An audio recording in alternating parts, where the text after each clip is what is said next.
телепроекта «Сказка Бэйби» – магазин для мам и малышей. Сказка – это новая жизнь. Сказка – это любовь. Сказка – это счастье. Сказка – это забота о мамах и малышах. Магазин «Сказка Бэйби», Лермонтова, 49. Всем привет! Меня зовут Вика Андреева, и вы смотрите шоу для современных мам и пап «Мы справимся». Главная цель нашей передачи заключается в том, чтобы помочь родителям, которые столкнулись с трудностями, осознать, что они не одиноки в своих проблемах. И всегда найдутся люди, готовые прийти на помощь. И речь идет не только о специалистах, а еще и о семьях, которые уже готовы поделиться своим опытом.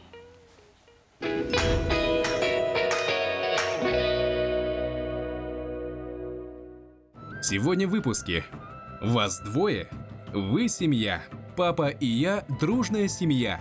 История отца-одиночки Василия Солдатова. Маму хочет, например. Ну и сейчас же будет расти, и всякие там женские дела, я же не знаю, не разбираюсь же в этом. Любовь не знает границ. Только любовью можно как-то поменять человека, по-другому никак. When you have a queen, it's easy to be a king. Как реагировать, если твой ребенок – персонаж из аниме? Для меня каждый день это вот какое-то новое впечатление. Я же представитель советской школы, у нас вот чего-нибудь на лбу написать – это признак дурачины, да, все такое. А тут мой собственный ребенок и собирается в таком виде идти на улицу. Прогулка с малышом интересна и в радость. Умные изобретения выручат родителей и зимой, и летом. Смотрите в нашей постоянной рубрике «Сказка для малышей».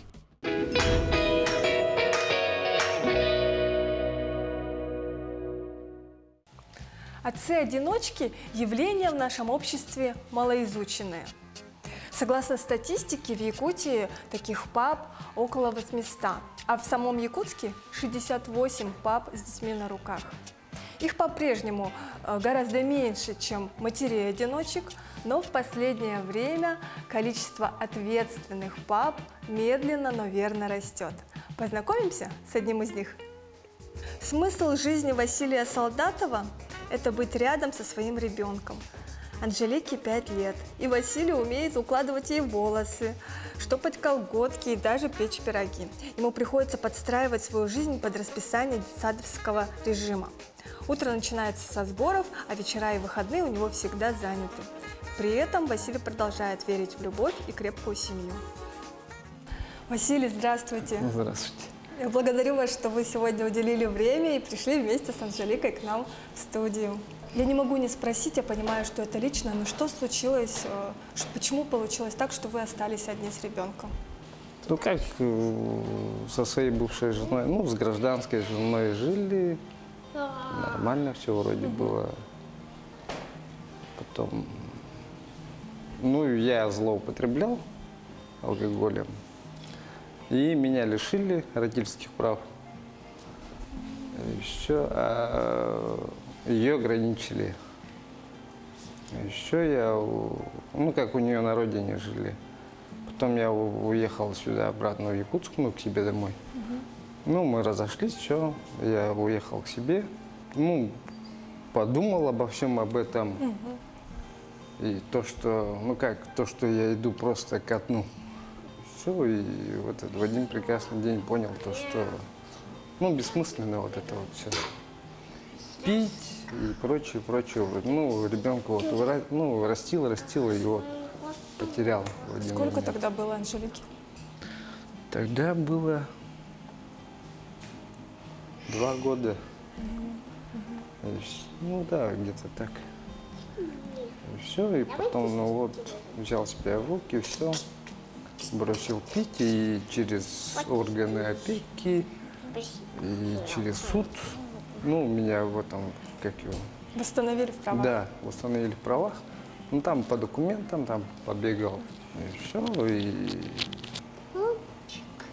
забрал ребенка к себе. Она в это время, все это время находилась в доме малютки. А что с матерью случилось? Ну, алкоголь тоже. Сейчас Всё, не а общаетесь? потом нет. А потом просто письмо пришло, ну, сюда, то, что ее лишили родительских прав. Всё. Ну, коротко так. Ага, да, спасибо, что поделились. Это очень важно услышать нашим зрителям, которые вполне возможно находятся в подобной же ситуации. Да, Ну, все-таки вы семья сейчас с Анжеликой. конечно. Расскажите, поделитесь, пожалуйста, как вы проводите время? Как мы проводим время? Акула. Куда хотите гулять? Я хочу гулять акула. Акула нравится? Ну вот мы ездили в деревню сейчас, вот, приехали с деревни к родственникам ездили. Давай повезу. Да я в основном с утра до вечера работаю, в принципе, просто-напросто физически. Ну как, времени нет, а еще и парки закрыты, вот с этой пандемией все Да, с закрыто, и некуда даже сходить. Все, и А кто вам помогает? Вот кто заплел сегодня Анжелику? бабушка. Бабушка? С вами Да. бабушка еще живет, да? Нет, почему? Мы сами живем, просто я, бывает, допоздна работаю, и поэтому Анжелика в попросил садике, ее, чтобы, да, чтобы она к нам переехала. И все, и она с нами живет сейчас, бабушка. Василий, а вы сам умеете заплетать волосы? Ну, у меня плохо получается, но пытался всякое разное. Ну, так не очень-то получается. Ну, хвостик умеете делать, да? Ну, хвостик-то это простой же самое. Анжелика требует, да? Ну, да. А у нее еще были длиннее волосы. А я пытался всякое разное, и что-то не получалось. Она еще маленькая была. Ага. Как моя мать сказала, ну, сходи, говорит, к парикмахеру, да и это, ну, покороче сделай волосы. Да и все, мы сходили, вот каре сделали, прическу. Ну, вот сейчас хорошо, хоть еще отросли. А как люди реагируют, узнав, что вы самостоятельно воспитываете малышку? По-разному, конечно. Ну, как-то мы вот в гости тоже к знакомым ходили. Все, вот, ну, В поликлиниках вас поддерживают, наверное, да? А, ну, в поликлинике, да. Даже когда я с женой жил, все, все время думали то, что я с самого изначально думали то, что я отец-одиночка почему-то. Ну, потому что я вот эти постоянно, ну, как День здорового ребенка же надо водить же. Я вот с пеленок, вот я ее водил постоянно сам. И почему-то думали то, что я отец-одиночка. Хотя я говорил то, что нет, вот. Она, ну, работает, там, дома сидит или еще где. Ну, как, некогда, вот. А в конце и получилось так, что вот сами остались. Расскажите, пожалуйста, о вашем сообществе одиноких пап. Вы как-то обмениваетесь опытом, поддерживаете друг друга? Да, вот, региональная общественная организация Аңардас Ағалар, ну, то есть отцы-одиночки. Как вы узнали о ней? Узнал, я по знакомые посоветовали вот обратиться в подросток, позвонил туда, спросил, и мне сказали, да, конечно, все, меня вот это, мои данные записали, все, а потом вот с организации вот, Аңардас Ағалар оттуда позвонили мне, спросили, я сказал, да, вот я отец-одиночка, все. Все, мои данные записали тоже, все, у нас вот, ну, общество есть. Ну, правда, нет ни офиса. А как вы собираетесь, у вас встречи организовывать? Ну, вот, да? благодаря вот подростку. А давайте поговорим о будущем. Каким вы видите будущее свое и Анжелики? Василий, вы жениться собираетесь? Не, ну, конечно, хотелось бы, конечно. Маму хочет, например. Ну и сейчас же будет расти, и всякие там женские дела, я же не знаю, не разбираюсь же в этом. Есть же вот отцы, которые даже вот, ну, одни там 6 детей воспитывают, да, 3 детей. Вот. Вы как раз с такими и общаетесь, да, в сообществе? Да. Что они говорят, как они справляются? Вдохновляют вас на подвиги? Да, Я вот ума не... Я вот с одним ребенком-то не могу, бывает, ну, не могу справиться. А тут 3, 4, 5, это куда? 6 детей, это же очень много. Ну и проблем также много. И вот так вот друг другу помогаем. Ну, например, вот, перевести вещи там и прочее. Ну, там, так. Но вот земельные участки вот вроде как выделяют нам в Хатасах. Но пока так Да, идет. еще все только в планах, да? Ну да, вот с документацией там идет, ну, какие-то да, там чехарда, загвоздки. конечно. Да. Анжелика, скажи, пожалуйста, а папа готовит дома? Нет, не готовит совсем. Бабушка готовит, да? Бабушка готовит. Хорошо. Василий, а можно от вас короткий совет отцам-одиночкам? Ну, как, не унывать, все будет хорошо, как говорится. Да? Да, на этом, как говорится, жизнь не кончается. Все, и есть к чему, куда стремиться. Дети, это же Есть наше ради всё. кого Да, жить. есть ради кого жить. А вот дети, главное, чтобы были здоровы, счастливы, вот и все. А так-то... Остальное приложится. Да. И мы справимся. Иди к папе. Где папина дочь? Где папина дочь? Вот она.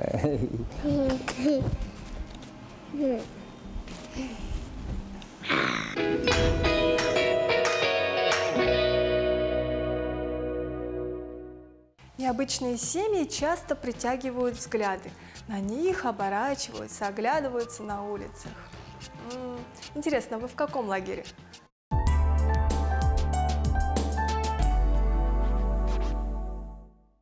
Интернациональная семья – это две разные культуры, два мира. Да? Реально ли построить гармоничную семью, как вы считаете? У меня перед глазами есть, наверное, с десяток примеров как раз-таки интернациональной семьи. Причем не только, допустим, привычные нам там саха и русские, да, то есть у меня есть комбинация, даже вот наша блогерша знакомая, да, это друзья семьи родителей мужа, супруг русский, она из Нигерии.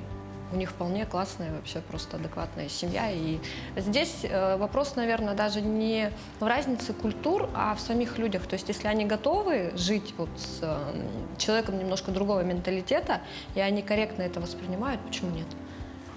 Я считаю, что да, интернациональная семья – это яркий пример. Это мои родители. Мама у меня по национальности саха, отец у меня по национальности белорус. Он приехал сюда давным-давно по комсомольской путевке, они встретились, полюбили друг друга и живут по сей день, как они пример для меня семьи, любви, взаимопонимания, доброты, поддержки. И поэтому как бы вот этот пример у меня всегда стоит перед глазами. И поэтому да, я говорю, что да, интернациональные семьи – это возможно.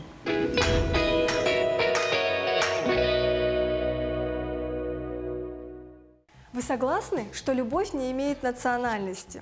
Наверняка среди ваших знакомых есть интернациональные пары. Мне всегда было интересно, как они воспитывают детей. Как смешиваются культуры в их семье, какие мультики они им показывают, что готовят.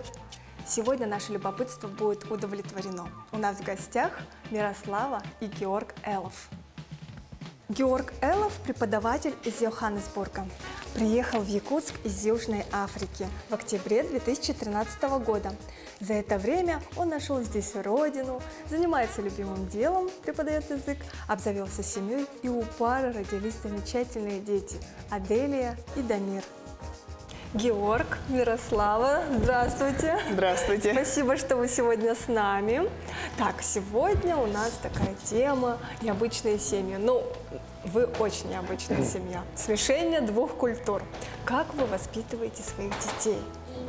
How we're raising our children. With a firm hand. Now, lots of love and discipline. Oh. Russian and English.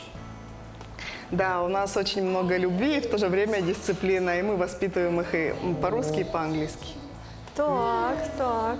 Как вы готовите? Что вы едите больше? Южноафриканских блюд или все-таки русская кухня? Мы любим гречку и курицу. А что из южноафриканской кухни вы готовите? Well, there's много мяса, a lot of meat, special steak and sausage and barbecue sandwiches, things we eat. Yeah. А Георг не скучает по своей кухне? Скучалась, да. Скучаете, да? Он мне часто об этом говорит, да, что ему хочется того или иного. Он же хотел открыть здесь специальную сосисочную. Открывайте! Boerenworst. Boerenworst, farmer sausage. Да, фермерские сосиски. Вы как раз переехали в Старую Табагу, я слышала. Да, Это правда? Есть, да. Yeah, this morning come from Tabaga, Старый Табага. Нам очень нравится жить в деревне, потому что мы любим природу. Мы очень часто гуляем по лесу, река, лес. Безумно красивое место.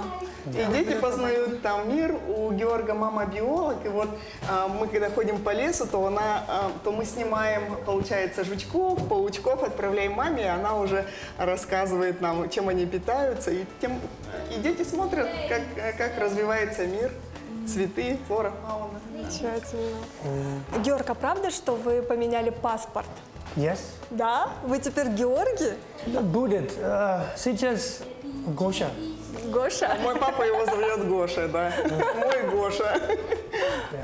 А фамилия останется Смирнов или... Мы очень много думали с Георгом. Дело в том, что поначалу мы планировали все быть Смирновы, но он иностранец, и вот эта вот специфика, то, что иностранец в России, поэтому он Георг Элов, хотя мы, конечно, одна семья. We want to keep the brand Elov, but I'm Smirnov. Yeah. А какие бывают трудности? Вот вы решили одно, не договорились с Георгом, например, а папа разрешил. Такого не бывает у нас. Да? Что папа сказал, как папа сказал, так и будет. А Делия и Дамир уже полностью понимают английскую речь?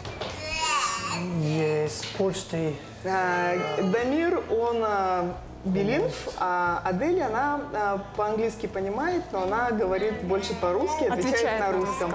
Потому что, когда, получается, она росла, когда формировалась ее речь, 3 года Георг ездил по всей республике. Она была дома. Да. А вы якутскую кухню тогда попробовали, когда ездили? Есть, да, даже медведь мясо. Ну и как вам? Дикий вкус. Дикий вкус, да? Чуть-чуть сухой. Твердый, но мне нравится.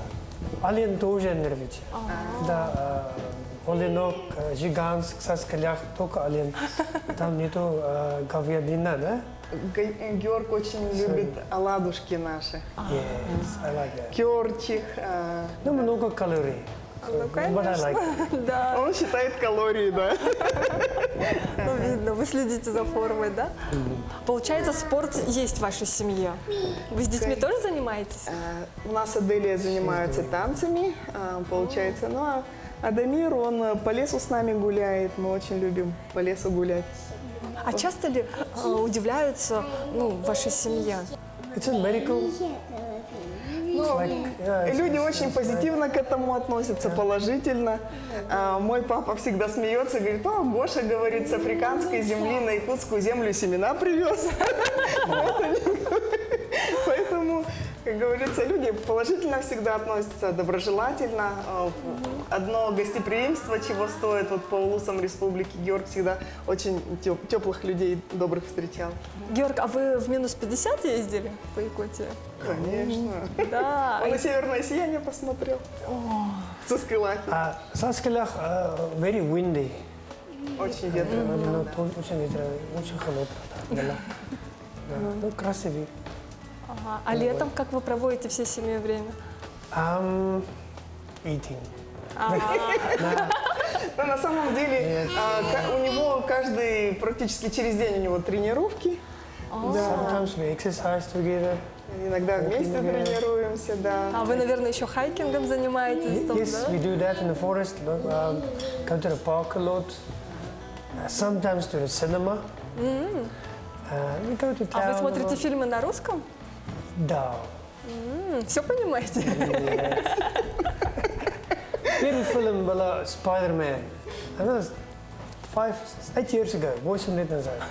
Spider-Man, первый русский фильм. ничего понял. А якутское кино смотрите? Да, один раз, да. Что это? Тоже не понял, but it's okay. Это была комедия, смешно. И смотрит Ромео и Джульет, Сахатьян смотрит Ромео и Джульет. Да, хорошо. А вообще культура, разница в менталитетах, она чувствуется как? Разные, но совместные. Да, разные, но совместимые. Да, спорить мало. Я много раз не понял, что происходит, почему вот это или вот это. Или очень культурно, красивая девочка, тротуарная, сайдвок, там.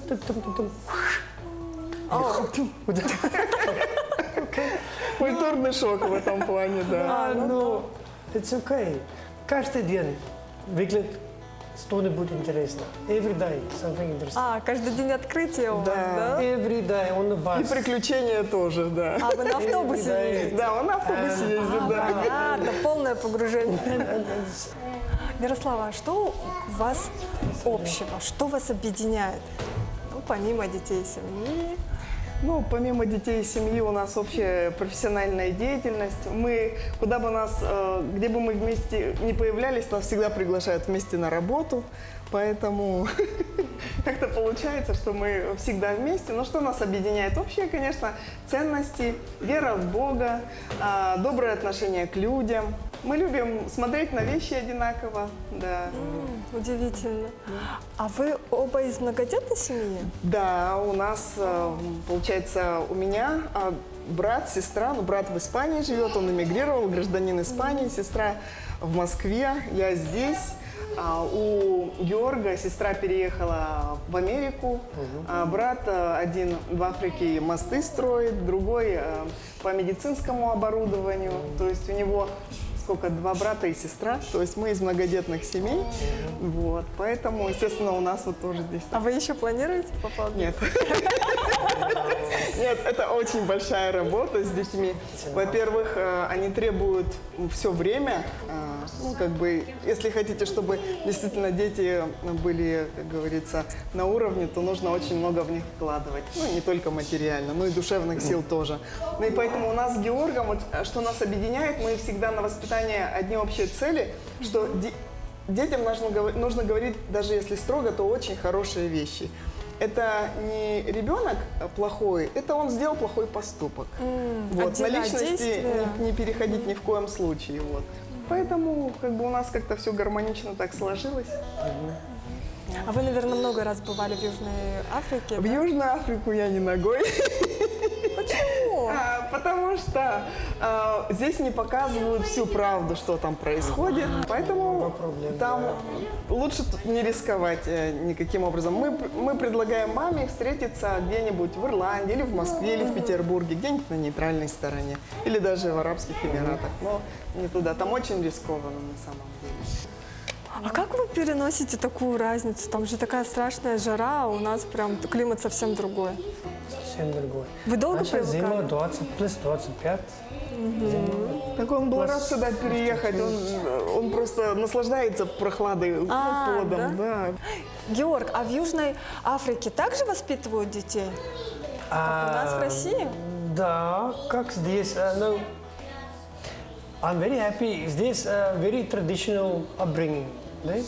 Traditional love, discipline, and a lot of family, focus on the family.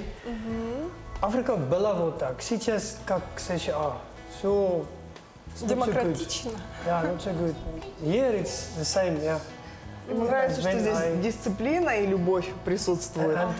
And conservative. И консервативные взгляды. Да. I like that. Патриархальные. Да. Ну да, мужчина глава семьи, и там все дальше пошло. Но вы же знаете, что в Якутии у нас скрытый матриархат. Мирослава, ну скажите, поддержите меня? Ну, на самом деле, это очень мягкое управление любовью. Ты когда все сердце открываешь мужу, соответственно, он тоже меняется. То есть только любовью можно как-то поменять человека, по-другому никак. When you have a queen, it's easy to be a king. О, как красиво.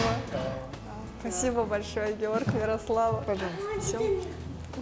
А мы не переключаемся.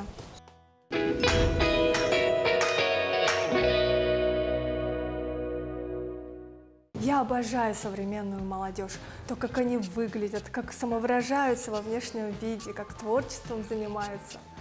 Жаль, что не отменить проблему отцов и детей.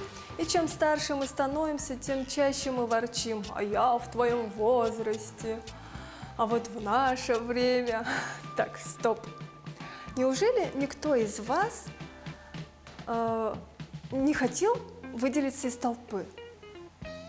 Елена Ноева – преподаватель в университете, а ее дочь Марина – студентка в филологическом. Не заметить Марину невозможно. Она притягивает взгляды своим внешним ярким видом. Необычный образ в аниме-стиле Марина носит не только на косплей-фестивалях, но и радует окружающих в серые будни. Елена Евгеньевна, Марина, спасибо, что пришли к нам. Спасибо вам. Марина, ты сегодня в новом образе. Так, кто это у нас? Ну, что-то в эльфийском стиле, наверное, да? Вдохновлено разными материалами детскими. Очень очки красивые. Да, спасибо. А как мама сегодня восприняла образ? Очки понравились. Как вообще утро у вас начинается? Ну, как я даже затрудняюсь. Для меня каждый день это вот какое-то новое впечатление. Не совсем каждый, конечно, но Маму бывает. удивляешь, да, каждый день? Да. Сегодня у нас какой-то образ нестандартный. Я такого еще не видела. Ребенок постарался, я смотрю. Ну, это новый, я же недавно жилетку заказала. А когда Марина начала экспериментировать с образами? Во сколько лет это началось? Ну, скажем так, до 11 класса это был обычный стандартный ребенок. Вот, так сказать, ничего особенного. Вот. Ну и в конце 11 класса, наверное, я считаю, это вполне своевременно. Вот, то есть вроде как уже начинается вот взрослая жизнь. И когда же нам экспериментировать, если не в период с 17 до 23, конечно, например, да. Пока студенческий возраст, пока какие-то эмоции, хочется ярких красок в жизни, пока быт не заел, так сказать. Ну и в принципе... А помните вот такую ситуацию, когда был шок? Вот когда дочь пришла, собиралась там, ну не знаю, на какую-то вечеринку? Шок был. Меня больше всего шокировало, ну даже два момента. Стразы на лице и надписи со звездочками и сердечками тоже на лице. Я же представитель советской школы, у нас вот чего-нибудь на лбу написать, это, ну как бы сказать, признак дурачины, да, все такое. Вот. А тут мой собственный ребенок и собирается в таком виде идти на улицу. Мы же взрослые, почему против всяких экспериментов? Да? У нас первая мысль, что подумают люди. Да, есть такое.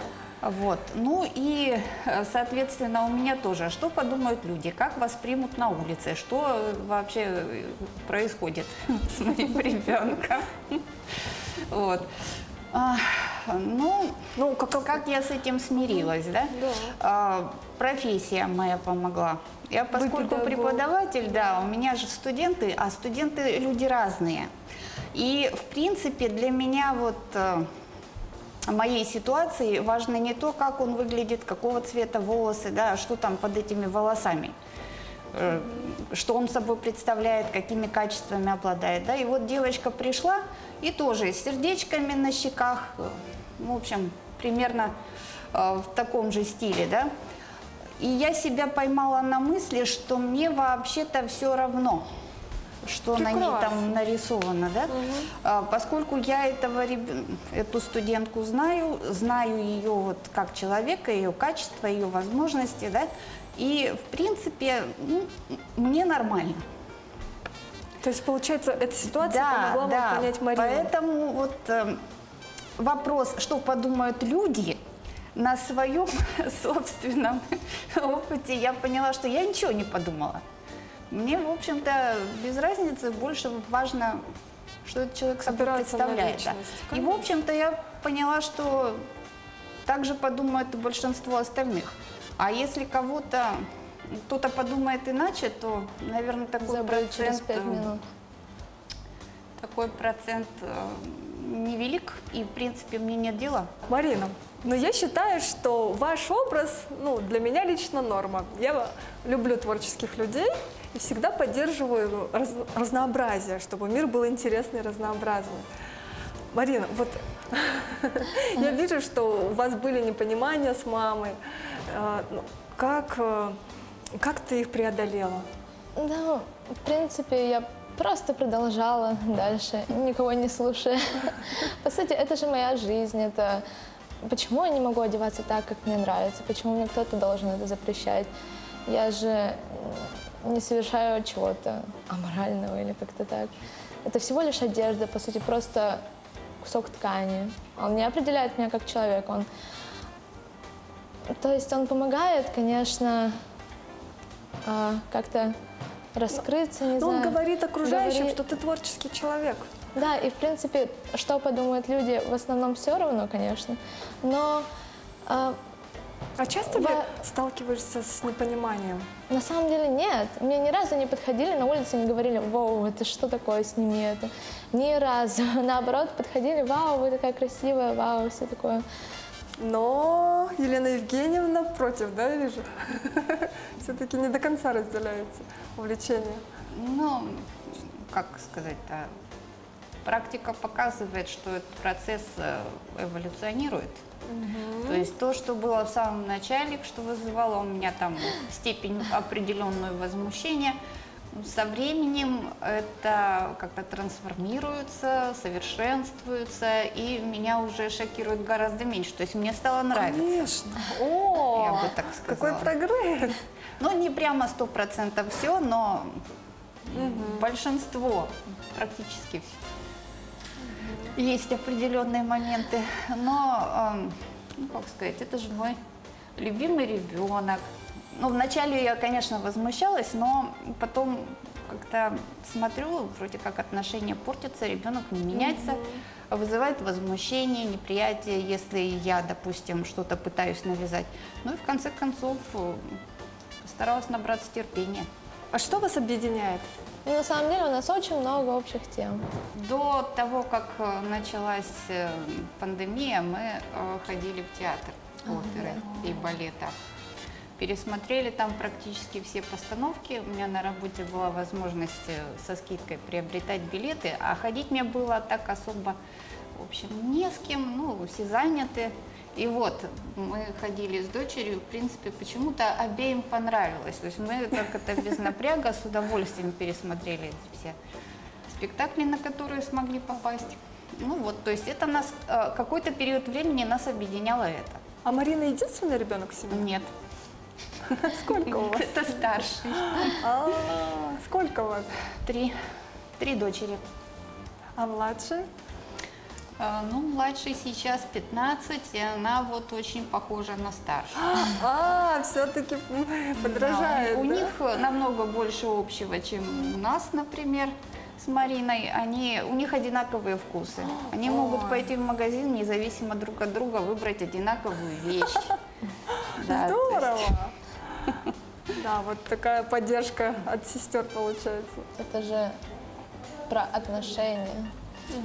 А с твоей стороны что-то менялось, а с моей как оставалось, так и остается, не меняется. Ну, в плане, типа, я продолжаю это делать, так одеваться. Да. Тебе было сложнее, тебе нужно было это принять. Ну, я консерватор же. Вообще до мозга костей консерватор. Для меня новый телефон, если муж купил, это проблема. Кстати, как папа относится? Ему все равно, наверное. Папа нейтрально, он старается не вмешиваться, дабы не обострять. Держит нейтралитет, да? Ну, хорошо, пусть держит. Лишнее. Марина, а желания там сделать татуировку не было? на лице. Ну, На лице нет. Это На уже лице я нет. против категорически. Ну, не потому что, как сказать, в первую очередь, потому что татуировка это постоянно. Это не одежда, ее не снимешь, не смоешь, а настроение, предпочтения меняются, внутренний мир меняется. Зачем такие кардинальные, значит, воздействия? Вообще-то ее можно убрать. Ну, Она не перманентна. смотря какая. Если там все руки, все ноги Нет, ну это закрасить. даже эстетически не особо красиво. Ну, то есть каждый делает, что хочет, но мне Да, не мы нравится. вот в этом совершенно солидарны и, в общем, да. Ну, какую-нибудь маленькую татуировку хотелось бы. Где-нибудь на незаметном месте. Ну да. Вот, Марина, практически сейчас вы получили разрешение на маленькую татуировку. Марина, Елена Евгеньевна, спасибо большое, что уделили нам время и откровенно поделились своими мыслями и отношениями. Я думаю, что многие вдохновились и начнут диалог со своими детьми. Спасибо большое. Я тоже надеюсь. очень надеюсь, что это окажется кому-то полезным. Спасибо. А мы продолжаем.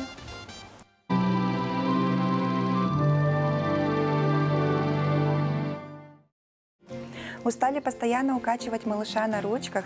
Электронные качели подарят вам пару часиков в день для себя любимой. Согласитесь, это так необходимо каждой маме. Да и малыш не должен постоянно проводить время в кроватке. С первых месяцев жизни он должен активно проводить время и познавать окружающий мир. Все электрокачели оснащены разным функционалом и позволяют вашему малышу развиваться всесторонне. Для этого здесь существуют подвесные игрушки, также имеются музыкальное сопровождение у качелей, чтобы развивать его слух. Это различные мелодии, колыбельные и звуки природы. Качельки подходят для малышей с самого рождения и примерно до 9 месяцев. Ходунки, как и большинство современных детских гаджетов, призваны для того, чтобы разгрузить родителей. Они дают прекрасную возможность заняться домашними делами, не беспокоясь о малыше. Самое главное правило – не используйте ходунки раньше 6 месяцев. Также следите за пребыванием малыша в ходунках. Оно должно быть не больше 40 минут 1 или 2 раза в день. Ну и убираем с поля зрения все опасные предметы, до которых малыш может дотянуться. Ой, мне кажется, малыш плачет. Да все в порядке, тебе показалось. Что-то подозрительно тихо. Я пойду лучше проверю, хорошо? Знакомая ситуация? И чтобы не подбегать к кроватке по каждому шороху и не прислушиваться, придуманы радионяни. Да, малыш, мама уже идет. Радионяня состоит из 2 блоков – передатчика и приемника. Вы будете слышать все, что происходит в соседней комнате.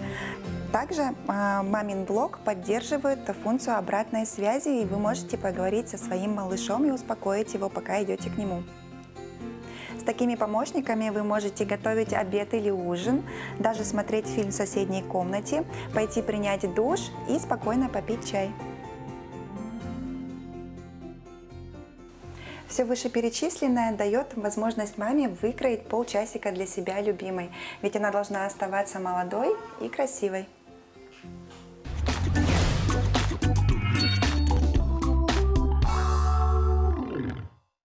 Каждая семья действительно счастлива по-своему и имеет полное право быть особенной и не похожей на большинство.